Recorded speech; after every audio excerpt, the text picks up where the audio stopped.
지금 현재 대출 규제를 선회해서 이 경락 대출은 조금 더 퍼센트를 더 가져갈 수 있으니까 그런 부분 감정을 갖다 한 6개월 전에 이렇게 하게 되는데 사람들이 차라리 경매 와서 사는 게 더 싸지 않을까에 대한 어떤 기대 심리 때문에 경매로 또 오기도 많이 하는 거죠. 세상에서 경매가 제일 싸다. 부동산으로 사기엔.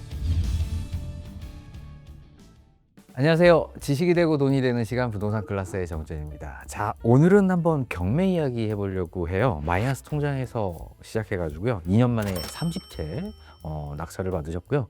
지금까지 경매 거래만 200건 넘게 하신 분입니다. 부동산 경매 전문가 쿵쿵나리 이선미 대표님 모셨습니다. 어서 오세요. 예, 네, 반갑습니다. 아이고 반갑습니다. 뭔가 또 이렇게 소개하니까 또 거창해 보이네요. 네. 그래도 우리가 야 낙찰을 200건을 받았어? 이러면 참 정말 어마무시한 거잖아요. 그러게요. 그 숫자로 제 귀에 또 제가 했지만 제 귀로 또 들리니까 좀 되게 어마어마하게 들리긴 하네요. 처음 네. 경매 시작하셨을 때 네. 내가 설마 200건까지 거래를 할 정도가 됐었을까? 음. 이렇게까지 느끼셨어요? 아니죠. 뭐 저도 그때 처음 시작했을 때는 완전 초보라서 그냥 한두 개만 정말 받아도 너무 좋겠다. 아니면 '진짜 수익이 날까?' 뭐 여러분들 그냥 일반 초보자들처럼 뭐 그런 거에 대한 의심 또는 약간의 기대 뭐 이 정도로 시작을 했지 이렇게 200 건을 넘으리라고는 상상도 못 했죠. 예. 제가 딱 봐도 이거는 되겠다 안 되겠다 이런 느낌이 있을 것 같아요. 그렇죠. 지금의 저는 이게 제가 잠을 자잖아요. 근데 누군가 와서 옆에 옆구리를 쿡 찔러서 "자 경매 좀 하나만 받아 주세요." 이러면 "네." 일어나서 바로 가서 경매 받을 수 있습니다. 예. 그 정도. 예. 네. 어느 사람은 경매보다 그냥 차라리 금매를 사는 게 나아. 혹은 뭐 경매는 여전히 계속 기회가 있어. 뭐 이렇게 말씀하시는 분이 다양하더라고요. 어떤 게 맞는 거예요? 뭐 그거는 이제 어떤 여러 가지 시장 상황에 따라 좀 다를 수 있긴 한데 뭐 '세상에 경매보다 더 싼 게 있을까?' 뭐 약간 그런 그게 뭐 정답은 아닙니다만 이제 보편적으로 '세상에서 경매가 제일 싸다. 부동산으로 사기엔.' 뭐 이렇게 생각하는 사람 중에 하나죠. 싸다.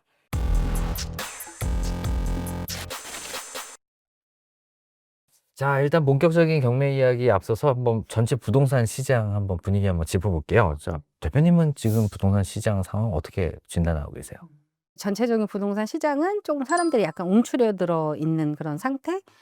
근데 또 이런 수도권이나 서울 이런 데는 좀 뜨거운 상태.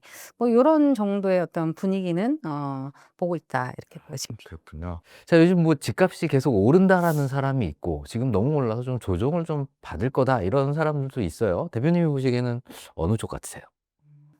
지금은 사실은 뭐 투자하는 사람들의 이야기가 아닌 그 정부 정책의 어떤 눈치를 보는 시장인 것 같아요. 그래서 뭐 가장 대표적으로 뭐 대출 규제 이런 것들을 많이 하다 보니깐 사실 이제 투자 심리도 그렇고 실거주하는 사람들조차도 집을 사기에는 좀 녹록지가 않다. 뭐 이렇게 보여지는 거죠. 어떤 분위기는 조금은 지속이 될 것 같다. 근데 이제 뭐 선거 이후로는 또 이렇게 바뀌지 않을까 뭐 이런 생각도 그냥 조심스럽게 해 봅니다. 요즘 뭐 경매 시장이 좀 과열되고 있다라는 이런 이야기도 좀 들려요. 그렇죠. 예. 인제 그런 것도 다 어떤 정책하고 연관이 되어 있긴 하는 부분인데 그래도 이제 서울은 일단 기본적으로 조정 지역 뭐 투기 지역 이런 형태로 사실은 이제 바꿔 이야기하면 굉장히 이제 그 좋은 지역이다. 모든 사람들은 다 서울로 다 좋은 곳으로 가고 싶잖아요. 근데 인제 그걸 일반적인 매매로 하기에는 너무 가격도 높기도 하지만 대출 규제라는 것들이 너무 이제 세게 오다 보니까 현금이 많아야지만 집을 살 수가 있는 구조이란 거죠. 근데 이제 경매는 우리가 인제 경락대출이라는 어떤 그런 부분도 있고 그다음에 일반 시세보다는 훨씬 쪼끔 더 대출을 한 10%든 20%든 더 해 주는 그런 요건들이 있거든요. 그래서 서울 같은 경우는 저번에 보니까 평균 낙찰률은 한 88%가 넘었고 실제적으로는 거의 인제 100%에 육박하는 어떤 낙찰가도 나오더라고요. 그러한 이유는 인제 그런 대출적인 문제를 약간 선회해서 지금 현재 대출 규제를 선회해서 이 경락 대출은 쪼끔 더 퍼센트를 더 가져갈 수 있으니까 그런 부분 또는 예전에 감정가가 우리가 경매에서는 감정을 갖다 한 6개월 전에 이렇게 하게 되는데 그때의 감정이 쪼끔 뭐 적정가나 좀 저렴하게 이 감정가가 됐다고 하면 지금은 인제 시기적으로 쪼끔 인제 가격이 오르다 보니까 사람들이 차라리 '경매에 와서 사는 게 더 싸지 않을까.'에 대한 어떤 기대 심리 때문에 경매로 또 오기도 많이 하는 거죠. 지금 뭐 조정 지역 같은 경우에는 뭐 경락 받았을 때 한 뭐 LTV 몇 퍼센트 정도까지 나오나요? 경매로 했었을 때 인제 이게 주택이 무주택자냐 1주택자냐에 따라 틀리긴 하지만 현재는 집이 있으면 조정지역이 있으면 거의 안 해 주겠다. 이렇게 보시면 돼요. 예. 낙찰이 되든 안 되든. 무주택자들한테는 너무 좋은 기회죠. 일반 시장에서 사도 무주택자들은 그래도 만약에 생애 최초 특히나 생애 최초 같은 경우에는 뭐 대출을 굉장히 많이 70% 80%까지도 받을 수 있으니까. 근데 이걸 경매로 온다고 하면 경매에선 추가적으로 쪼끔 더 받을 수 있는 그런 것들이 있어요, 조건을 좀 살펴보면. 그랬을 때 인제 좀 더 많은 혜택을 받을 수 있죠. 그래서 지금은 무주택자들의 약간 정말 굉장히 기회? 기회인 거죠. 네, 그렇군요. 지금은 약간 무주택자가 그렇죠. 가장 뭐 좋은 포지션이다. 뭐 이렇게 보시면 되겠군요. 자, 뭐 시장이 여전히 이렇게 바뀌어도 대표님은 경매를 꾸준히 해 오셨잖아요. 네. 왜 하필 경매를 선택하신 거예요? 지금 생각해 보면 한 20대 한 중반에도 그랬고 30 대에도 그랬고 경매라는 것 자체는 좀 관심은 있었던 것 같아요. 근데 제가 인제 의심병이 굉장히 많은 사람이었어요. "야 이렇게 좋으면 네가 하지 왜 이런 걸 왜 밝혀?" 뭐 이런 거. 여러분들 똑같이 생각하는 뭐 이랬어요. 왜 그렇게 뭐라고 부정적으로 생각하면서 책을 왜 자꾸 샀는지 모르겠지만 어쨌거나 책을 사서 또 읽어 보고 또 뭐라고 또 부정적으로 '아 이걸 왜 해?' 하면서 또 하고 또 책을 사서 이렇게 하다가 '그냥 한번 해 볼까?' 이런 생각을 하게 된 거예요. 그렇게 해 가지고 인제 시작을 하게 됐는데 2달 만에 750을 벌었거든요. 낙찰 받고 2달 만에 예. 팔아서? 명도하고 나서 2달 만에 인제 750을 버니까 '야 이렇게도 돈을 벌 수가 있나?' 뭐 이런 생각을 한 거죠. 그래서 그때 좀 '아 이거 한번 파 보자.'라는 생각을 해서 그때부터 쪼끔 더 예 집중해서 팠던 것 같아요. 처음에 이제 그래도 수익이 되니까. 예예. 그때는 750 벌고 약간 '야 무슨 이게 약간 돈벼락에 맞아서 이게 죽을 수 있겠구나 이렇게 벌면. 이게 계속해서 이렇게 돈을 버는 건가?' 막 이런 생각을 이제 상상의 나래를 하다 보니까. 예. 어떻게 처음에 딱 그 낙찰을 받았는데도 수익이 났었던 이유가 있나요? 그래도 이제 전 회사에서 전국에 이런 출장을 좀 많이 다녔어요. 그러다 보니까 그 약간의 느낌적인 느낌으로 '아 그래도 요 지역은 좀 괜찮은데 뭐 요 지역은 뭐 좀 별론데.' 약간 그런 느낌은 좀 더 가지고 있었던 것 같아요. 지역 선정은 대충 이제 저희 집 근처에 있는 그 물건이어서 그 물건을 보는 거는 괜찮았는데 실제 인제 초보자들이 제일 힘들어하는 게 도대체 입찰가를 얼마를 쓰고 그다음에 얼마를 남겨야 되는지를 모르겠는 거예요. 그게 저는 지금 생각해도 제일 어려웠던 것 같아요. 그래서 시세 조사는 뭐 여기가 매매가 25 평이 얼마다, 33 평이 얼마다 요거까지는 되는데 도대체 세금은 얼마를 낼 것이며 세금 내고 나한테 돌아온 돈은 얼마인가를 몰라서 사실은 고백하면 느낌적인 느낌으로 썼어요. 그냥 대충 '아 이 정도 시세하니까 대충 이것저것 빼고 대충 이 정도는 남겠지.'라는 막연한 생각으로 해서 사실 750을 제가 타겟을 놓고 한 게 아니라 그냥 '설마 1 0 0 원은 넘지 않을까?' 뭐 그냥 막연하게 이렇게 했던 것이 인제 저희 초보의 어떤 첫 낙찰 사례였던 거죠. 2달 만에 이렇게 수익을 내는 이런 물건들 지금도 만날 수 있나요? 어우 너무 많죠. 그래요? 저희는 750 이면 당장 내일이라도 아, 할 수 찍을 수 있어요? 있어요. 아유 그럼요. 예. 이거보다 더 큰 수익도 낼 수 아유 있다라는 아유 말로 그럼요. 들리는데요. 아우 그럼요. 예. 요즘엔 주로 어떤 물건들을 좀 음. 눈여겨보세요? 뭐 최근에는 제가 인제 주거하고 상가 쪽을 조금 많이 이렇게 낙찰을 받기도 했던 주거, 상가. 사례였어요. 주거면 아파트, 빌라 뭐 음. 중에 어떤 거 위주로 좀 하세요? 쪼끔 틀리긴 한데 그래도 사람들한테 "아파트가 좋아요? 빌라가 좋아요?"라고 물어봤을 때 뭐가 더 좋으세요? 선호도는 아파트가 그쵸. 당연히 높죠. 예. 그러다 보니까 회전율 자체가 시장에서의 그런 팔림 이런 것들이 아파트를 더 사람들이 선호하다 보니까 그게 더 잘 팔리죠. 그래서 제가 아파트를 투자할 때는 뭐 한 2,000,000원 정도 뭐 3,000,000원 정도 벌어 볼까?' 했었을 때 인제 아파트를 가볍게 좀 이렇게 투자를 하는 편이고 빌라 같은 경우에는 재개발에 대한 이슈라든지 재건축 뭐 여러 가지 이런 것들을 내 돈 많이 들어가지 않은 상태에서 시간에 투자를 하게 되면 고런 아이들이 인제 사실 인제 새로운 아파트로 이게 지금도 제가 사는 데가 재개발 그러니까 오래된 빌라를 갖다 무너뜨리고 재개발된 아파트에 인제 새로 신축에 들어가서 지금 살고 있거든요. 근데 그런 아파트들이 제가 이제까지 낙찰받은 거에 굉장히 많아요. 그러니까 처음에 알고 들어간 건 아니었지만 초보 시절에 그냥 돈이 없으니까 그냥 '입지만 좋은 이런 곳을 한번 해 볼까?'라고 해서 낙찰을 받았는데 물론 이제 돈이 시드가 별로 없으니까 파는 게 목적이었었어요. 파는 게 목적이었는데 안 팔리는 것도 있더라고요. 그래서 인제 어쩔 수 없이 임차를 놓게 됐죠. 근데 인제 기본적으로 입지가 뭐 지하철 역세권이라든지 학군이 좋다든지 이런 형태가 있다 보니까 임차는 잘 맞춰졌어요. 몇 년이 지나고 나니까 전셋값도 올라가니까 낙찰가하고 이 전셋가하고 인제 갭 자체가 없어지는 거예요. 그래서 그냥 내 돈 없이 거의 그냥 전세를 맞추고 있는데 얼마 한 몇 년 이렇게 지나고 나니까 한 갱신해서 뭐 한 3-4년 지나고 나니까 재개발 동의서가 막 날라오기 시작하는 거예요. 그러니까 전혀 생각 못 했는데 그런 아이들이 막 뻥뻥뻥뻥 여기저기서 막 터지기 시작하는 거예요. 원체 돈이 없으니까 원체 썩은 빌라를 많이 했거든요. 그래서 그런데 한 몇 년 전에는 그 한 해에 한 4개 정도가 터졌어요, 그런 재개발이. 그래서 피만 한 평균적으로 한 3억 정도? 예. 3억 정도씩 올랐던 기억이 네. 있습니다. 아유, 그때 뭐 굉장히 어우 재밌으셨겠는데요? 너무 좋았죠. 너무 좋았죠. 예. 그 정도 벌면 그래도 양도세가 꽤 많이 내셨겠는데요? 또 세금 얘기하면 또 슬퍼지는데 세금 엄청 냅니다. 엄청 내서 예전에 또 초보 시절에는 그런 어떤 절세하는 방법들을 너무 몰라서 FM대로 정말 냈어요. 그래서 뭐 지금도 꽤 많은 진짜 웬만한 수입차 1.5대 정도는 항상 내고는 있습니다만 어쨌거나 뭐 세금은 뭐 그래도 그 이상 버니까 세금은 당연히 뭐 내야 되겠죠. 네. 아마 저희 구독자분들 중에서 하시는 분도 있을 거고 관심은 있는데 '아 이거 막상 좀 하기는 과연 내가 할 수 있을까?' 이런 마음도 좀 있을 것 같고 그런 분들께 혹시 뭐 조언해 주실 만한 거 있으세요? 경매라는 게 저희가 아까 인제 말씀드렸듯이 시작했을 때도 똑같아요. '돈이 많아야 되는 거 하는 거 아니야?' 또는 뭐 돈이 있다고 해도 인제 명도라고 해서 우리가 낙찰받고 거기에 인제 살고 있는 점유자 내보내야지만 거기서 인제 모든 경매의 어떤 끝을 인제 보는 거거든요. 부도가 났거나 하여튼 집안 상황이 안 되니까 경매가 나온 거잖아요. 그 마음을 알다 보니까 이 명도하는 게 되게 불편하거든. 내 마음이. 그죠? 예, 안 된 사람은 약간 내쫓는다 이런 개념이잖아요. 근데 그것도 어떻게 보면 저는 인제 이건 초보자의 생각인 거고 우리가 입찰을 하고 이제 낙찰을 받잖아요. 낙찰을 받으면 10%의 보증금이 그게 인제 몇백만 원에서부터 몇천만 원 어쨌거나 입찰 보증금 10%가 들어가요. 근데도 10% 낙찰만 돼도 벌써 제가 주인이 된 것 같아요. 그래서 그때부터는 안 착해요.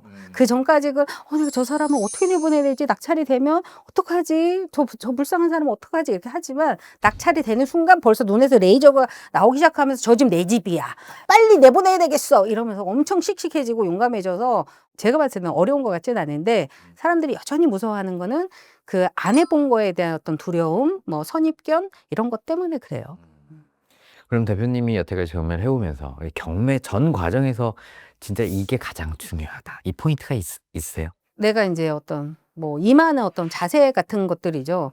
사람들이 경매로 해서 돈을 벌거나 뭐 재테크 이런 것들을 많이 사실은 하지만 중간쯤 가다가 안 하거나 포기하는 이유 중에 하나가 보면은 그런 것 같아요. 뭐 실패할 수도 있지만 제가 봤을 때는 이 공부를 제대로 한다면 실패할 확률이 없어요. 없는데 자기의 지식이 짧은데 그 지식 위에 어떤 것들을 물건을 낙찰을 받는다든지 그러니까 지식이 안 되는데 뭐 유치권이라든지 법정시행권이라든지 이런 거를 받는다든지 예. 그런 것들 자기 지식이 아직 안 되는데 왜냐면 차분차분하게 그 어떤 자기 공부하는 거와 시간에 비례해서 이걸 움직여야 되는데 그런 부분 때문에 이제 실수를 가끔 하시거든요. 그래서 그런 거는 사실 자기가 모르면 안 하면 돼요.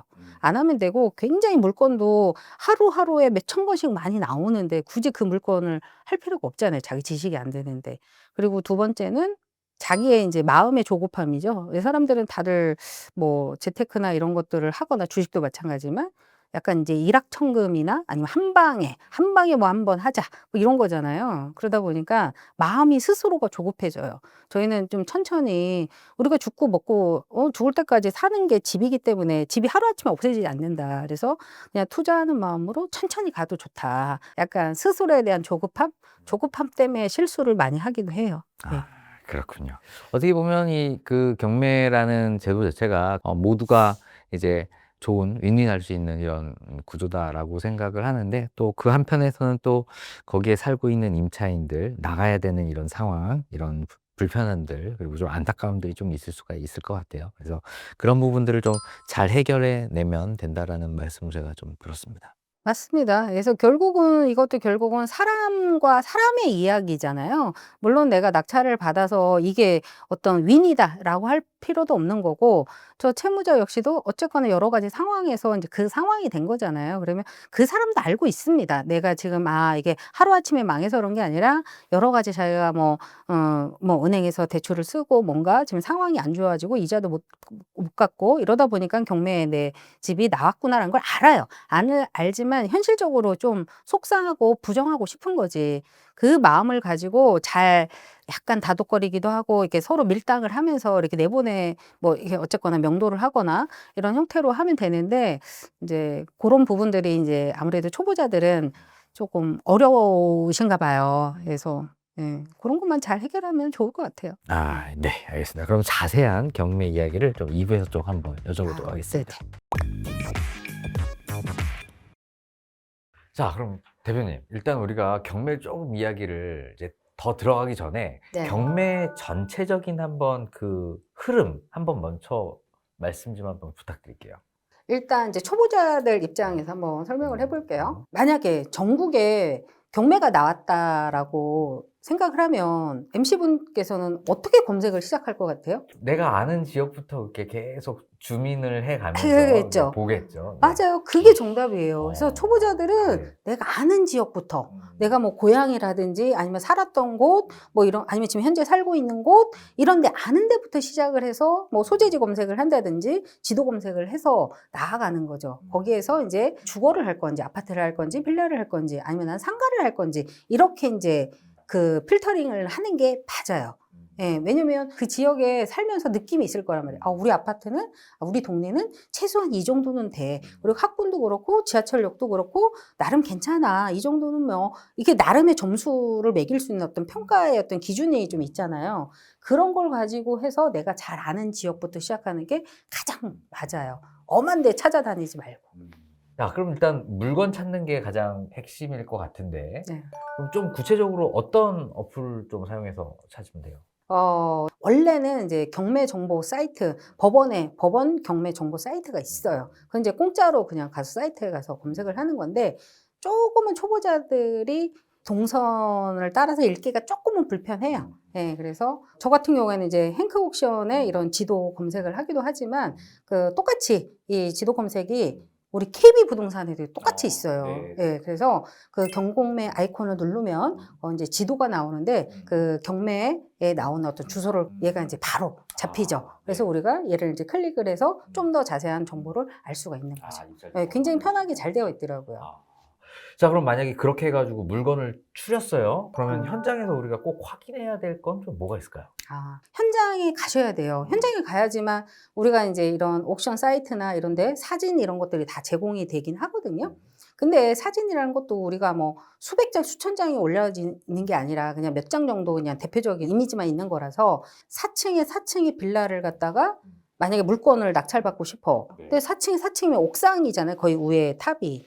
현장에 갔는데 옥상에 오래된 빌라 같은 경우에는 누수 이렇게 에폭시라든지 이런 것들이 이제 다 갈라지고 이렇게 벗겨져서 그 사이로 물이 들어갈 수 있거든요. 그러면 내가 4층을 낙찰받고 싶다고 하면 4층이 제일 누수가 될 확률이 크잖아요. 그러면 반드시 가서 확인을 해야 되거든요. 근데 초보자들이 그런 거를 좀 무서워해요. 아니, 현장에 가면 잡아먹을 사람도 없는데 왜 이렇게 현장을 가는 걸 무서워하는지 이걸 안 하시는 분들이 가끔 있어요. 좀 제가 이제 기억에 남는 분이 있는데 수강생 분이셨는데 좀 연세가 좀 살짝 있으셨어. 요분 같은 경우에는 지도만 이제 인터넷으로 이렇게 보고 입찰을 했는데 낙찰이 된 거예요. 낙찰을 받고 임장을 가신 거야. 순서 바뀌었군요. 순서가 바뀌었죠. 네네네. 그래서 낙찰 받고 그때 가서 임장을 갔는데 우리가 사진에는 언덕배기의 느낌이 없잖아요. 모르잖아요. 사진에 무슨 여기는 언덕이요 이렇게 나오지는 않으니까. 근데 이분이 이제 낙찰 받고 올라가는데 언덕인 거야. 자기도 올라가다 반쯤 올라가다 다시 내려왔어. 나 못 올라간다고. 하여튼 그래서 다행히 금액이 아주 크지는 않아서 잔금을 안 치르셨어요. 네. 차라리 10% 손해 보는 걸로. 예, 왜냐면 이제 언덕이 너무 높았기 때문에 그 우리가 매매를 해야지 어쨌거나 수익이 나오는 건데 그렇죠. 네. 팔기가 쉽지가 않다. 않아 보였거든요. 그래서 이제 본인도 이제 그냥 입찰 보증금 포기하고 그다음에 이제 다른 걸로 이제 낙찰을 받아서 수익을 갖다 메꾸긴 하셨지만 어쨌거나 제 기억에는 굉장히 인상이 깊었던 어떻게 임장도 가보지 않고 낙찰을 받았던 그분이 갑자기 생각이 나네요. 임장이 중요하군요. 네네네. 네.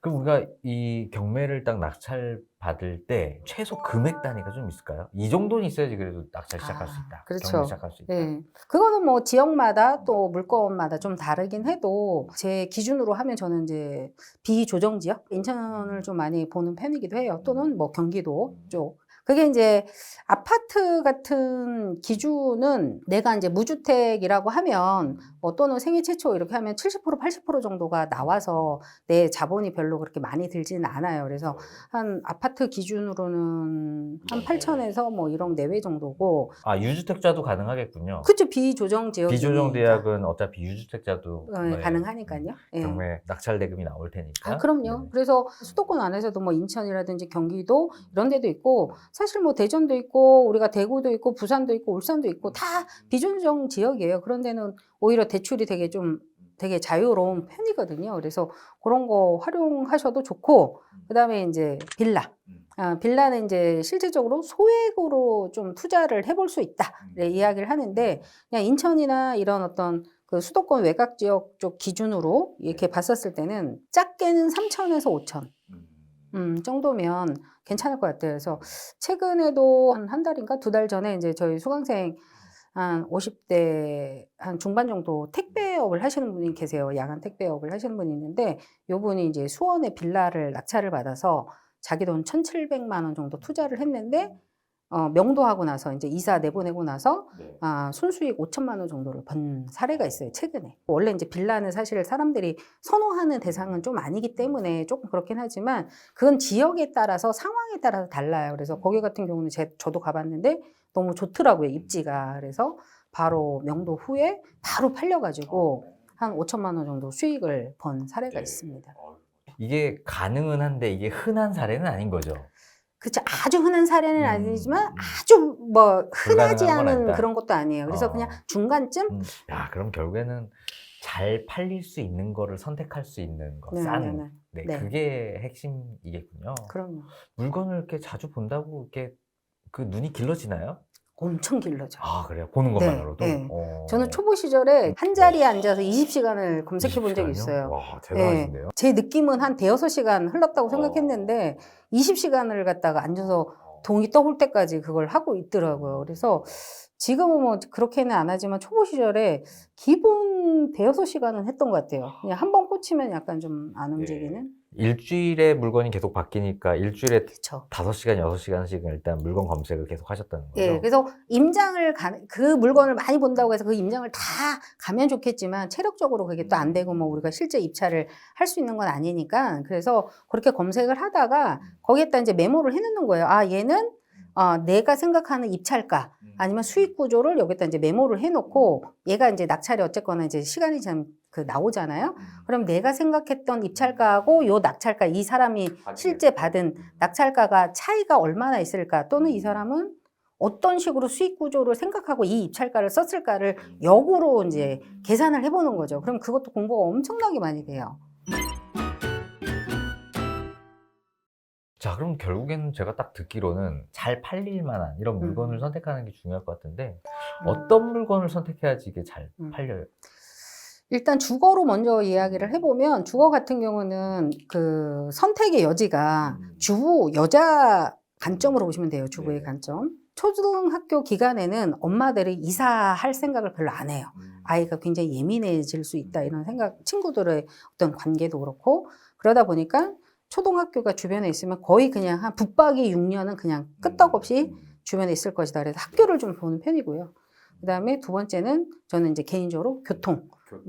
수도권 같은 경우는 이제 서울에 접근성이 있는 지하철이 있냐 없냐를 많이 봐요. 그래서 서울로 아무래도 이제 출퇴근하는 사람들이 많으니까 강남으로의 접근성이 더 좋냐, 그 호선을 가지고 있냐, 지하철 노선 이런 것들을 좀 보면서 많이 투자를 하고 있죠. 네, 교통과 학교. 예, 그것만 봐도 아마 기본적인 거는 아마 조금 해결이 될 거예요. 거기에 이제 부가적으로 주변에 그런 편의시설, 뭐 마트 이런 것들, 백화점, 뭐 이런 것들, 공원 이런 것들이 있냐 없냐를 따지는 거지. 가장 중요한 거는 저는 수도권 안에서는 교통이나 이런 학군, 뭐 이런 것들인 것 같습니다. 일단 뭐 낙찰을 받고 나서 인테리어, 뭐 리모델링 이런 것도 하시잖아요.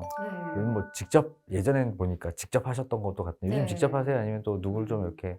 지금은 이제 뭐 돈이 좀 있으니까, 예, 돈이 있으니까 이제 사람을 써서 하기도 하는데 예전에는 뭐 진짜 몇 년간은 직접 다 했는데 뭐 제가 알고 뭐 한 건 아니고 그냥 돈이 자꾸 인건비가 자꾸 드니까 그래서 인테리어는 이제 케이스 바 케이스인데 저는 이제 너무 허름하다.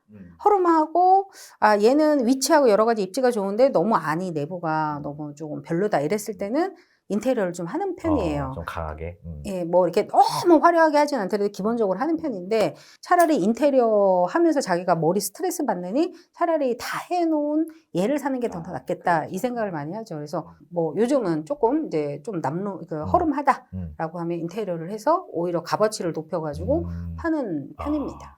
그럼 만약에 요즘 제가 뭐 시세를 잘 몰라서 방 3개다, 빌라다, 인테리어를 그래도 좀 힘을 좀 준다. 얼마까지 좀 쓰셔서 하세요? 임대냐 매도냐의 차이인데 임대는 사실 그냥 기본적으로 가볍게 해요. 뭐 이렇게 불편하지 않을 정도. 근데 이제 매매는 결국은 이 상품을 가지고 파는 거잖아요. 네.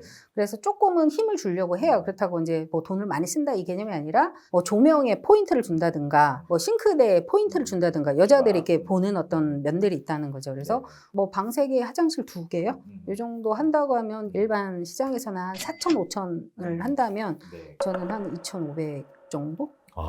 그 정도에 충분히 가능하다는 거죠? 네네네. 이게 가능한 거는 대표님이 많이 알기도 알고 하지만 때문에 그래요. 네, 그리고 이제 그 일을 해주시는 분하고도 또 친밀하고 이러기 때문에 이 가격이 가는 거죠. 턴키로 하세요? 아니면 부분 하세요? 저는 거의 다 부분 키로 하죠. 부분 키로. 그러니까 가능한 가격이죠. 그렇죠. 턴키는 그 업체의 마진이 좀 더 많이 들어가야 되는 부분이 있어서 못하는 건 아니지만 어쨌거나 부분적으로 제가 다 업체를 알아서 제가 핸들링을 하고 하는 거하고는 차이가 좀 많이 나긴 하죠.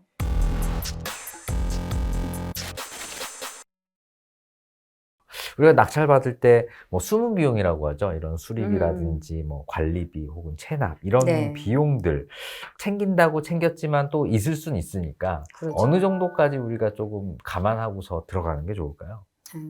보통 이제 아파트에서는 이제 숨은 비용이라는 것들이 실질적으로 경매에서는 이제 그런 매각 명세에 나와 있지는 않지만 뭐 미납 관리비가 실질적으로 막 몇백만 원에서 몇천만 원이 밀리는 경우가 있어요. 예, 근데 이제 이걸 거꾸로 한번 생각을 해보면 채무자는 이제 자기가 이제 좀 경제적으로 안 됐잖아요. 그러다 보니까 약간 자포자기하는 셈으로 얘를 안 내기 시작을 해요. 근데 그게 경매가 하루아침에 이제 해결이 되고 하는 게 아니다 보니까 한 1년 이상 또는 그 전부터 밀렸다고 하면 뭐 2년 이상이 될 수도 있고 요런 아이들이 착착착착 쌓여서 몇백만 원에서부터 어디는 몇 년 동안 공실인 경우도 있거든요. 그런 데는 뭐 1,000만 원 이상 이렇게 나오기도 해요. 그게 이제 숨은 비용이죠. 그래서 이제 요런 어떤 해결 방법은 아파트 같은 경우에는 우리가 이제 임장 조사를 할 때 그 관리소에 가가지고 요 몇 동 몇 호가 경매가 나왔으니까 그 물건지 인쇄를 해서 가서 보여주고 여기에 혹시 미납 관리비가 얼마 있습니까? 라고 하면 알려주세요. 물론 이제 가끔 요즘 이제 개인 보안 때문에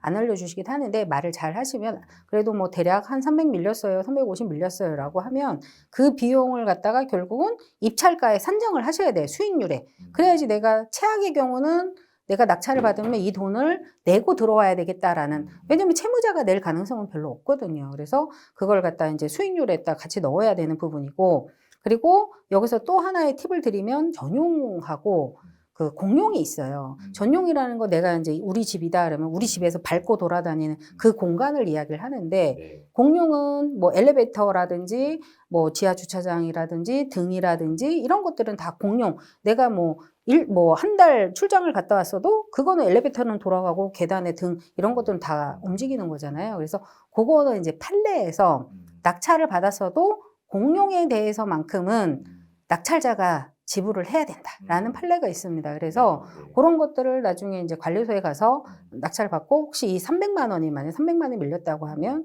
혹시 어느 만큼이 공용이고 어느 만큼이 전용입니까? 라고 물어보면 내가 이제 뭐예요? 공용에 대해서는 내도 되지만 전용에 대해서는 안 내도 될 수 있다라는 그런 판례가 있으니까 참고하시면 좋겠죠. 빌라는 딱히 뭐 관리비라는 개념이 없어요. 그래서 빌라에서는 관리비 때문에 그렇게 뭐 이 사람 낙찰자한테 요구를 하는 경우는 거의 없고 이제 우리가 신경 써야 될 것들은 혹시 아까도 이제 말씀드리긴 했지만 이게 누수가 있다든지 외곽에 막 이렇게 크랙이가 있어. 그러면 이거는 근데 내가 반드시 낙찰을 받고 싶어. 여러 가지 입지가 좋아서. 그랬을 때는 그 공사비를 또 수익률에다가 넣어서 돌려야 되겠죠. 그래야지 공사를 하고도 내가 돈이 남는다고 하면 입찰을 들어가야 되겠지만 공사가 되게 커서 돈이 많이 들어갈 것 같아. 그러면 그거는 이제 입찰을 하지 않으셔야 되겠죠. 자, 대표님, 그 경매는 싸게 사는 거다라는 이런 인식이 많잖아요. 이 말씀에 대해서 좀 어떻게 생각하세요? 뭐 싸게 사는 게 맞긴 맞아요. 근데 이제 뭐 사전에 그런 시세 조사를 잘 해야지만 그게 싼지 뭐 적정가인지가 알 수가 있는 거니까 기본적으로 메커니즘, 경매 메커니즘 자체는 일반 시세보다 할인된 금액으로 스타트를 하니까 싸게 사는 거는 맞긴 맞아요. 네. 이제 너무 과열로 이제 서로 비싸게 사지만 네네. 않으면 그리고 유찰만 되면 더 싼 거니까. 자, 그러면 대표님은 어떤 기준일 때 과연 이게 싸게 잘 샀다 이렇게 판단하세요? 저는 소액으로 좀 많이 하려고 하는 편이에요. 그러니까 소액이면서 내 돈이 많이 들어가지 않는. 만약에 이제 우리가 이제 어떤 물건이냐에 따라 조금씩은 다르긴 하지만 이제 최근에 이제 낙찰받은 거를 보면 인천에 이제 그런 재개발지예요. 그런 게 이제 경매로 나온 거예요. 우리가 보면 우리 KB 부동산에서도 이렇게 경매를 볼 수가 있잖아요. 하여튼 그 재개발지에 이제 물건이 경매로 나온 거예요. 그러면 우리가 일반 매매로 사는 것보단 경매로 사면 조금 더 싸게는 살 수 있잖아요. 다만 500이든 1000이든. 하여튼 그래서 그 경매 물건이 나와서 제가 낙찰을 받았습니다. 제가 6천에 받았거든요. 네, 6천만 원에 받았는데 입지가 좋아요. 물론 오래된 빌라입니다. 오래된 빌라인데 6천에 받아서 제가 80% 대출을 받았어요. 그럼 80% 대출 받으면 대충 4,800 정도 네. 되거든요. 그러면 내 돈이 한 1,200 정도가 들어간 거예요. 1,200 정도인데 근데 거기에 이제 임차인이 살고 있어서 임차인하고 재계약을 했어요.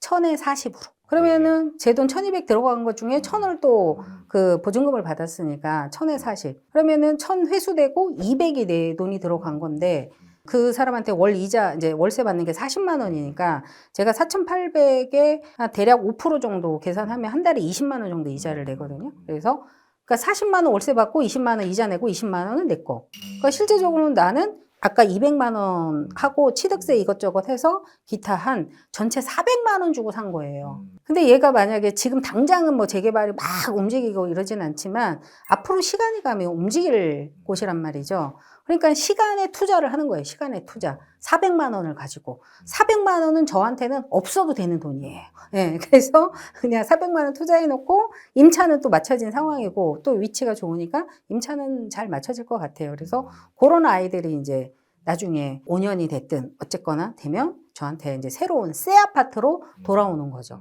그런 투자 방법을 좀 저는 상황에 따라서 좀 하는 편이에요. 그래서 내 돈이 덜 들어가는 투자. 내 돈은 적게 들어가고 이 아이가 나중에는 조금 더 어떤 개발이 될 수 있는, 크게 될 수 있는 그런 잠재력을 가진 그런 물건들 위주로 투자를 하신다는 거군요. 딱 들어가도 굉장히 혹하는 투자 방법인데요. 하죠. 네. 어떻게 이런 인천 경기 쪽에서도 재개발 재건축 좀 활발한가요? 네, 그게 이제 사실은 저도 뭐 서울 쪽에도 뭐 가지고 있는 거는 있습니다만 그래도 이제 그 금액이 무거워요. 예, 지금도 재개발 이런 재건축 이런 거 하려고 하면 아무리 못해도 내 돈 한 5억, 7억은 있어야지만 그나마 이제 좀 투자를 해볼 수 있는데 쉽지가 않잖아요. 그런 게. 그러다 보니까 이런 서울 쪽도 보고는 있지만 이제 인천이라든지 경기도 이런 쪽에 주요 어떤 입지를 좀 보고 있는데요. 뭐 그렇게 했었을 때 저는 개인적으로는 그렇게 재개발이 돼서 나한테 새 아파트로 돌아온다고 하면 약간 제가 말하는 준 로또? 그러니까 몇 천만 원 투자해가지고 뭐 몇 억을 벌 수 있는 어떤 좀 나름의 굉장히 좋은 아이템이다라고 생각을 하죠. 자, 그러면 뭐 우리가 좀 질문을 달리 해봐가지고 처음 생각은 이랬는데 막상 해보니까 예상치 못한 이런 변수 때문에 힘들어하는 이런 경우도 있잖아요. 그렇죠. 어떤 게 좀 예상치 못했던 이런 변수가 될 수 있을까요? 사실은 초보자들은 그냥 경매 자체가 다 무서워해요. 공부를 하러 오시는 분들이나 실전하시는 분들은 처음에는 막 꿈과 희망을 그리고 뭐 돈을 많이 벌겠다라고 생각을 하지만 막상 이제 뭐 공부를 해서 법원에 갔어. 바로 법원에 나타났다고 해서 낙찰이 되나요? 아니죠. 아니죠. 네. 몇 번은 그래도 네, 가서 또 왔다 갔다 폐찰도 해야죠. 하고 또 뭐 이렇게 돼서 폐찰 하다가 이제 결국은 되는 편인데 이제 거기에서 낙찰이 되면요. 제 기억으로는 제 경험으로는 10초 즐거워요. 10초. 10초. 내 이름을 부르는 순간 10초 잠깐 좋았다가 그 뒤부터는 걱정이 그냥. 네, 맞아요. 그 뒤부터는 이제 하얘지면서 왜 저 많은 사람 중에 내 이름을 불렀을까? 다른 사람, 많고 많은 사람 중에 저 사람을 낙찰자로 불렀어도 됐을 것을. 그러면서 그냥 알 수 없는 두려움과 이런 것들이 걱정이 엄청 많이 쌓인단 말이에요. 그래서 초보자들은 예, 다 걱정이에요. 뭐 행동하는 것도 제일 사람을 어떻게 내보내는 것 걱정. 요즘 이제 대출도 어려우니까 대출은 또 어떻게 받아야 될지 걱정. 다 이런데 저는 개인적으로 그것도 공부다. 처음부터 쫙 잘 풀리고 쉽게 돈을 벌면 다 보는 사람들이 다 경매에 와서 이런 거 하고 있지. 누가 그러냐. 근데 긍정적인 마음으로 어떤 공부를 통해서 이런 방법들을 좀 있고 그다음에 이제 이런 고수라든지 멘토들이 이런 방법들을 알려주면 공부를 해서 그대로 따라하면 돼요. 근데 그런 거 없이 이제 혼자서 이렇게 하려고 하다 보면 그런 변수 하나하나가 무서운 거예요. 근데 따라서 하면 전혀 별로 그렇게 힘든 부분은 없죠. 자, 그럼 뭐 스텝 바이 스텝 뭐 하여간 고수의 어떤 발자취를 따라서 안전하게 이렇게 투자를 맞아요. 하는 게 가장 좋은 거다라고 하셨고, 경매에 잘 맞는 이런 어떤 성향이 좀 있나요, 사람마다? 저 같은 사람이요. 어떤 성향이시죠? 굉장히 저는 긍정적이거든요. 정말 음, 초긍정적인 조금 사람이에요. 살아오면서 이제 힘든 일들을 여러 가지 겪다 보니까 내 스스로에 대한 어떤 열정이나 이런 긍정이 없으면 나의 존재감이 없는 것 같은 그런 느낌이 들어서 아, 이게 나를 지켜주는 힘이다라고 생각을 했던 것 같아요. 그래서 모든 것에 어떤 문제가 터져도 긍정적으로 해결한다. 그 긍정적인 거에서 내가 배운다라고 생각을 하면서 하기 때문에 이렇게 긍정적인 성격 또는 저처럼 역마살이 많아서 많이 여행을 좋아하는 사람들이나 이런 사람들은 너무 그냥 찰떡궁합인 것 같아요. 자, 그럼 일단 이번엔 한번 OX 퀴즈 한번 해볼까요? 대표님? 경매에 대한 좀 오해를 좀 한번 정리해봐야 될 것 같은데요. 제가 한 6가지 질문 한번 드려볼게요. 네, 그래서 그 중에서 O나 X나 이렇게 선택해 주시고 간단하게 이유를 좀 설명해 주시면 되겠습니다. 자, 그럼 첫 번째 한번 질문 드려볼게요. 자, 첫 번째. 응찰자가 많으면 그 물건은 좋은 물건이다. O, X? 오. O. 응찰자가 일단 많아야지 좋은 거군요. 그냥 단순해요. 처음 만약에 초보라고 생각하면 본인이 뭐 그래도 뭐 지하철 역세권이 있다든가 뭐 학교가 있다든가 뭐 이런 게 있으면 초보자 MC님도 아마 그 물건이 있으면 좋다라고 아마 찜콩 해놨을 거예요. 근데 다른 사람들도 그러니까는 그런 거예요. 내 눈에 좋아 보이면 남의 눈에도 좋아 보인다. 그러니까 결국은 경쟁자가 많아진다. 이렇게 보시면 비싸게 돼요. 사는 거다. 네. 그렇죠. 자, 두 번째. 경매는 상승장보다 하락장에 더 유리하다. 상승장, 하락장. 저는 세모. 혹시 세모가 세모, 있다면. 세모. 네. 상승장도 하락장도 이게 필요 없다? 네. 네. 왜냐면 그 상황에 따라서 이게 지금 상승장이잖아요? 네네. 그러면은 상승장이면 빨리 부동산을 쫓아가서 금매를 잡는 게 나아요. 근데 경매는 오히려. 시간이 어쨌거나 걸려요. 뭐 6개월이 걸리든지 감정평가도 해야 되고 또 유찰되면 또 낙찰을 시간이 필요하고 그러면 그 사이에 한 달 사이에도 막 몇 천만 원이 올라오기도 하거든요. 근데 그럴 땐 차라리 부동산 가서 빨리 낙찰 받는 게 낫지. 야, 그 금매, 낙찰 뭐 이런 것 때문에 일단 상승장, 하락장보다는 그때그때 네, 상황에 상황에 맞춰서 하는 게 낫다. 자, 세 번째. 자, 레버리지를 많이 써야 수익률이 올라간다. O, X.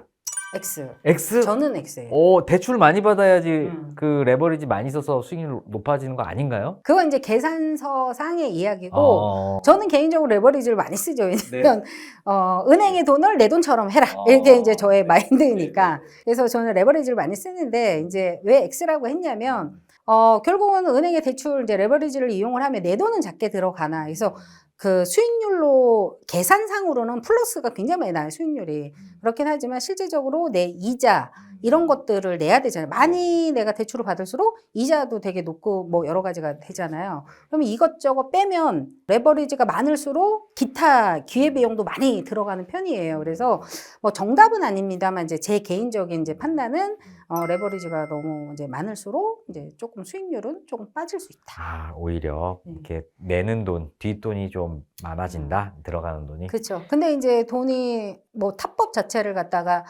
나는 내 돈이 이제 적게 하고 내 돈을 적게 해서 하겠다 하면 레버리지를 많이 이용을 해야 되겠죠. 그래서 원래는 뭐 돈 많은 거를 좋은 물건이라 톡 던져놓고 오래 그렇죠. 기다리는 게 가장 수익이 높을 수도 있죠. 자, 네 번째 한번 가볼게요. 첫 낙찰은 무조건 작게 시작하는 게 맞다. O, X. 전 X. X? 어유 처음부터 좀 센 거 해도 되나요? 네. 비싼 거? 아니 그러니까 이것도 뭐 저의 어떤 생각이긴 한데 뭐 그것도 많이 물어보세요. 초보자들이 내가 돈이 그래도 한 몇 억이 있어. 근데 이게 경매를 배우면 무서워. 무섭다고 생각하는 거예요. 그래서 작은 거부터 그냥 작은 것부터 하나 실패해도 좀 음. 덜 타격감이 덜한 그래서 이런 사이클 한번 거를 돌아보고. 그렇죠. 그 얘기를 너무 많이 하시는데 그러면 이제 제가 거꾸로 물어봐요. 너의 자본은 어느 정도 지금 투자금은 어느 정도 되냐 이렇게 물어봤을 때 다 제일 많이 나오는 게 5천만 원 미만, 뭐 2천만 원, 3천만 원 이야기를 해요. 그러면 1억 이상 가지고 있는 사람은 얼마나 되나 이렇게 보면 많지는 않아요. 우리가 입찰을 한다고 했을 때 만약 100명을 기준으로 한다고 하면 그 소액으로 그 2천만 원에서 5천만 원 미만이 거의 한 70%예요. 그러면 그 사람들은 어떤 한 물건이 나왔을 때 얼마나 많은 경쟁을 하겠어요. 그죠? 예. 그래서 사실 낙찰받아도 먹을 게 없어.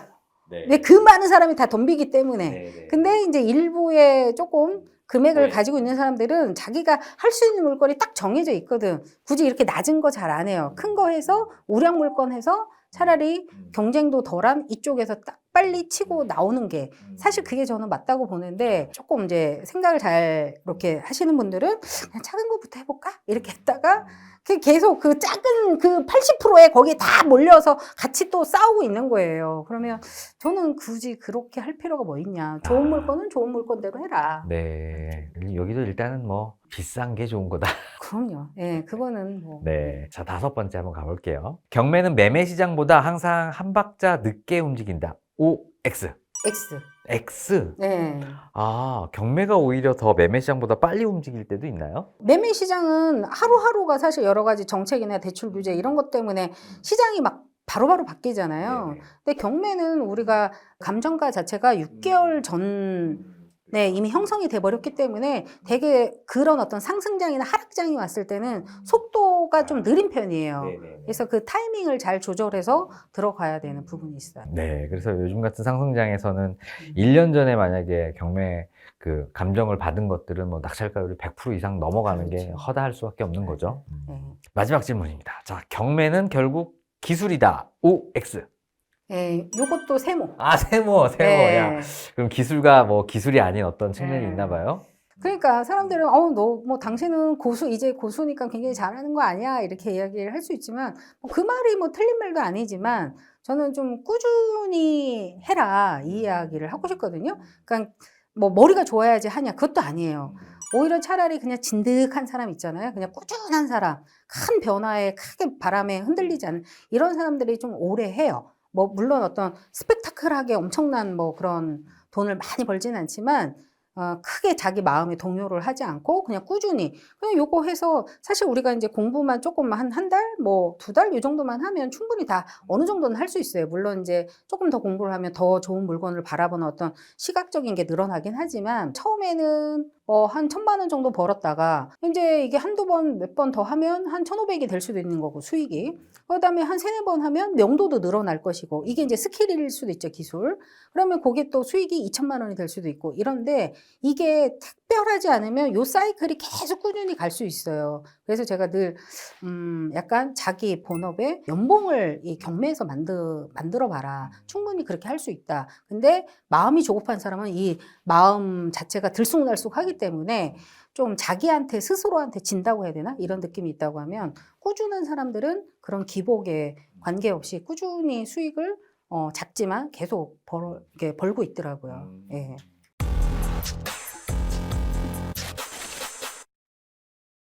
자, 뭐 요즘 뭐 경매하시는 분들 중에서 혹시 뭐 법인을 설립해서 법인으로 이렇게 낙찰받으시고 이런 게 좀 유리한가요? 아니면 그냥 여전히 그냥 개인으로 하는 게 유리한가요?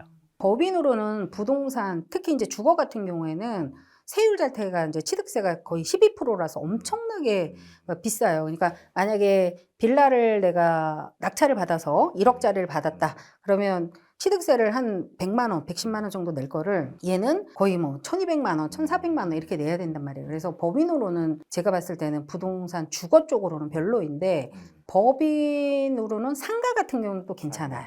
예, 저도 이제 최근에 상가를 갖다 법인으로 낙찰을 받았는데 상가로서는 여러 가지 그런 세금 절세에 대한 부분들이 일반 사업자보다는 훨씬 많기 때문에 법인으로 상가는 낙찰을 받는 게 좋고 주거는 거의 대출도 안 나오고 거의 힘들어요. 지금 상황은. 그래서 그런 거는 조금 알아보시고 하시는 게 좋을 것 같아요. 자, 그렇군요. 자, 그럼 마지막으로 이제 경매 공부를 좀 막 시작하려고 하는 이제 초보분들께 꼭 해주고 싶은 조언이 있으면 좀 한번 부탁드리겠습니다. 지금 이렇게 인터뷰나 이런 것들이 별로 봤을 때, 저 아줌마 그렇게 똑똑해 보이지는 않는데? 이런 생각을 하실 수 있을 거예요. 근데 진짜 별로 안 똑똑해요. 예, 안 똑똑하는데도 이렇게 하는 이유는 여러분들도 할 수 있다는 얘기예요. 진짜로. 그래서 이걸 경매라는 게 어렵다, 무섭다, 두렵다, 이런 얘기도 결국은 자기 자신이 만들어낸 이야기이거든. 그래서 나도 한번 해볼 수 있지 않을까에 대한 어떤 그런 마음을 가지고 한번 시작을 책이라도 읽어보시고 그게 책이 조금 부족하다고 하면 조금 더 공부를 해보시고 하는 게 저는 너무너무 추천드리고 인생에 한 번 정도는 경매 공부를 꼭 해보셔라. 왜? 내 재산을 지키는 일이기도 하고 내 경제적인 어떤 부를 만들 수도 있는 어떤 하나의 또 그 지름길이기도 하다라고 이제 저는 말씀드릴 수 있어요. 아유, 감사합니다. 대표님 그 책 쓰셨잖아요. 네네네네네. 저기 네네. 저쪽에 좀 비춰지나요? 좀 네. 클로즈업 해가지고 좀 크게 예, 좀 붙여주세요. 싱글맘 부동산 네. 경매로 홀로서기. 제가 저 책을 읽고 울었습니다. 그래요? 네, 엄청 그 감동적인 네, 책이더라고요. 진짜요? 네, 아마 네. 저 책을 읽으시면 아마 초보분들도 아마 나도 할 수 있다. 이런 그럼요. 생각도. 책이 되게 재밌어요. 개인적으로 TMI인데 책이 무슨 경매책인지 수필인지 에세이인지 뭐가 헷갈리긴 하지만 굉장히 재밌고 제가 이제 글 쓰는 거 너무 좋아하거든요. 그 글을 제가 다 100% 제가 쓴 거예요. 네, 그래서 한번 꼭 읽어보시면 아마 좀 더 쉽게 접근하실 수 있을 것 같아요. 자, 감사합니다. 오늘은 쿵쿵나리 이선미 대표님과 함께요. 최근 경매 시장 분위기부터 많은 분들이 좀 헷갈리시는 경매에 대한 오해까지 다양한 인사이트 한번 나눠봤는데요. 자, 오늘 영상이 좋으셨다면 구독, 좋아요, 알림 설정 부탁드리고요. 지식이 되고 돈이 되는 부동산 클래스는 다음에도 좋은 영상으로 찾아뵙겠습니다. 오늘 시간해 주셔서 감사합니다. 예, 감사합니다.